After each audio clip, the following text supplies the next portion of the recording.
சர்ஜாவிலிருந்து சென்னை நோக்கி புறப்பட்ட Air Arabia விமானம் வழக்கம் போல் பாதுகாப்பாக சென்னை இன்டர்நேஷனல் ஏர்போர்ட்டில் தரையிறங்கியது.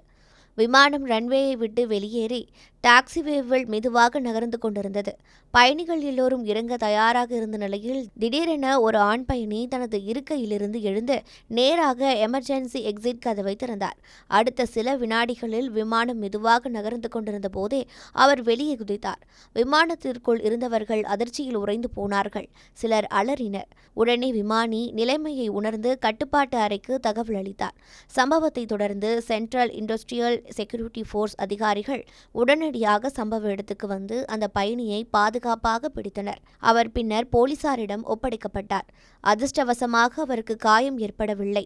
முதற்கட்ட விசாரணையில் அந்த பயணி விமான பயணத்தின் போது உடல்நலக்குறைவு காரணமாக வாந்தி எடுத்ததாகவும் வேறேதும் மனநிலை பிரச்சனை ஏற்பட்டிருக்கலாம் என்றும் அதிகாரிகள் கூறுகின்றனர். இந்த சம்பவம் காரணமாக சென்னை விமான நிலையத்தில் 1 மணி நேரம் ரன்வே தற்காலிகமாக மூடப்பட்டு சில விமானங்கள் மாற்று வழியில் இயக்கப்பட்டன.